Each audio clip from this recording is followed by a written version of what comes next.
So the skill difference between a high elo player and a low elo player in most situations is honestly pretty easy to tell.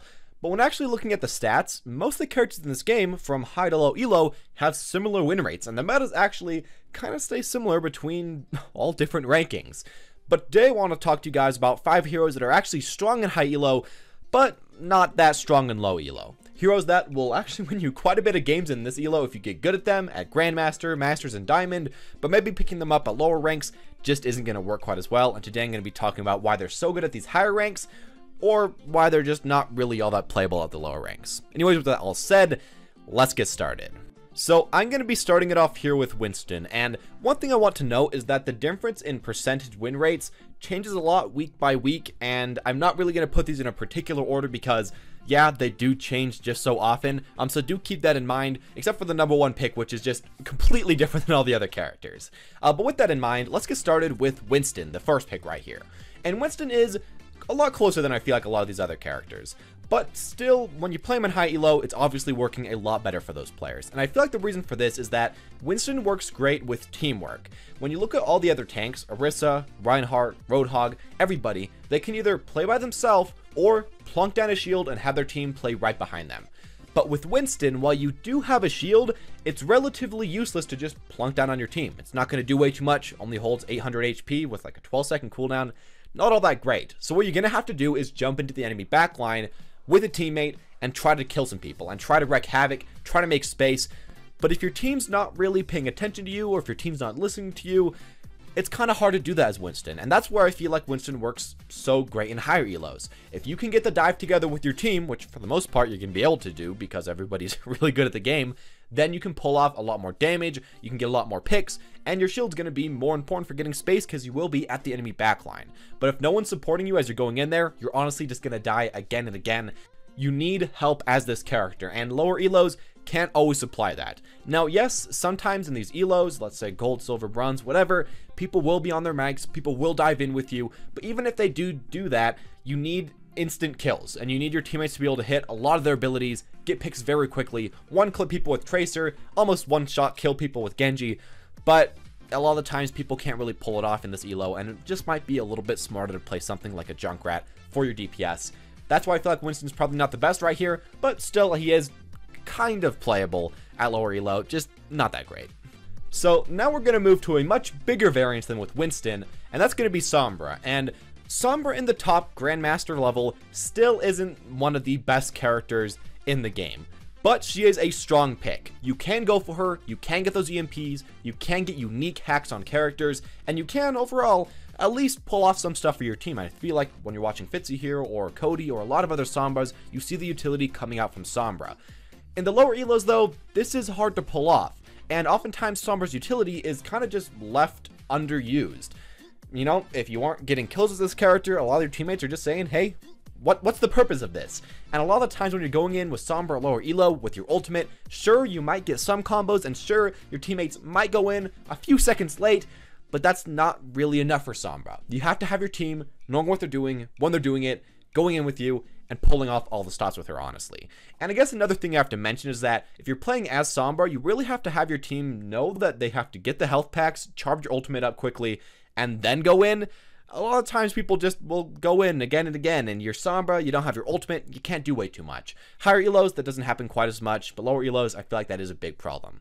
Now, Sombra is getting a mini rework coming up soon, so we're going to see if getting rid of her supporter capabilities and making them more into just a pure DPS is going to make so that she's a lot easier at lower elo. That's what I'm guessing, because, you know, when you only have one job, it's a lot easier than managing 2 or 3 jobs, but I guess just time will tell with that. Still, Sombra is a strong hero right now, and if you want to pick her up at higher elos, I'd say just go for it. It will take quite a bit of practice, and it is completely different from playing any other character, but if you're trying to pick her up on low elo, it might be a little bit harder.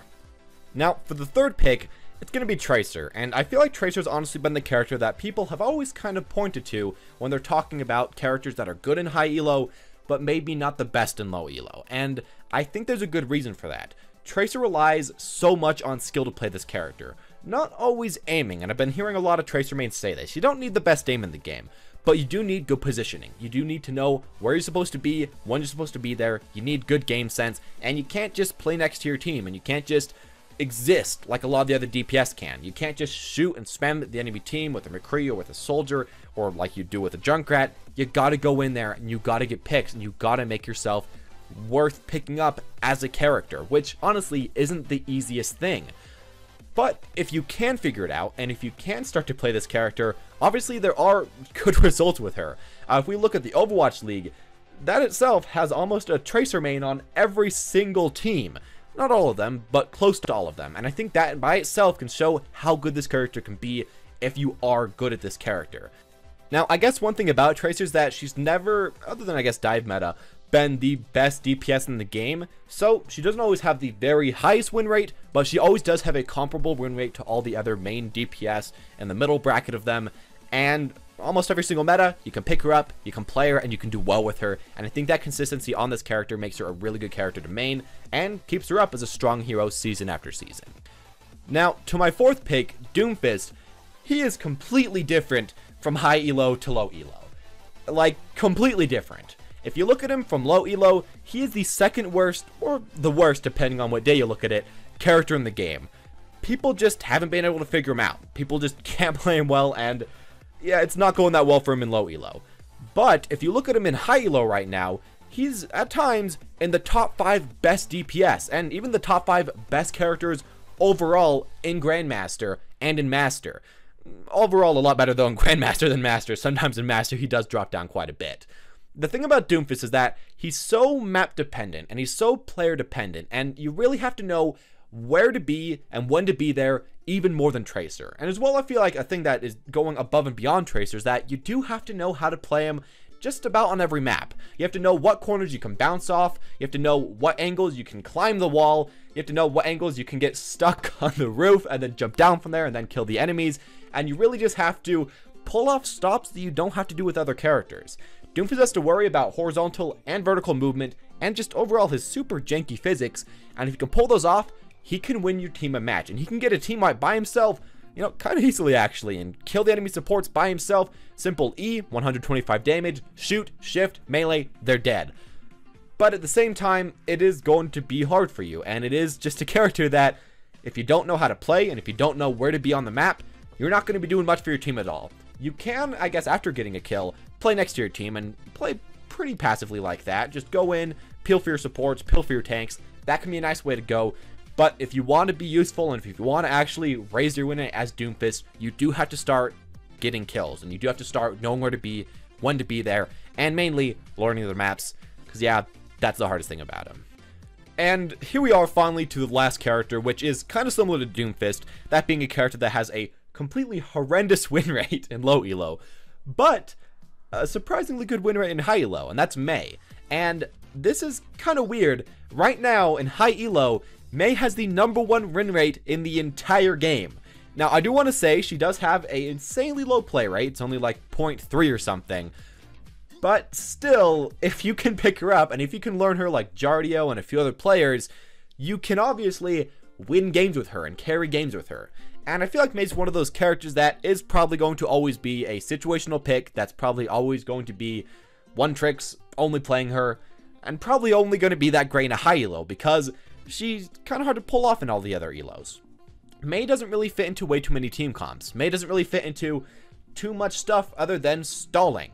But if you can learn how to play her, and if you can learn mainly how to get picks with her, with the wall, with the freezing, and of course with your ultimate, that's kind of where she starts to shine. And while it isn't very natural, I guess, compared to other characters, Mei just doesn't really fit into the feel of the game compared to a lot of the other characters.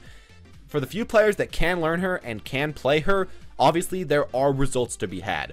And even though she might not work in lower elos, obviously Mei, being one of the top characters in higher elos, yeah, that's an awkward thing to say, but it is how it's working out right now. So I guess if you want to pick her up in high elo and spam a ton of games into her, because only people with like 100 or more hours are even playing her in high elo, if you do all of that, she can be a pick that just might work for you. But anyways, that's all I'm going to say about all these characters. 5 heroes that are strong in high elo, but just kind of suck in low elo. They just can't get a break in low elo. But don't worry guys, next week I'm going to talk about the 5 characters that are strong in low elo, but kind of suck in high elo. So I'm going to flip the switch, and we're going to just going to kind of have to see what's going to go on with that. and, you know, it's probably going to surprise you a little bit as well.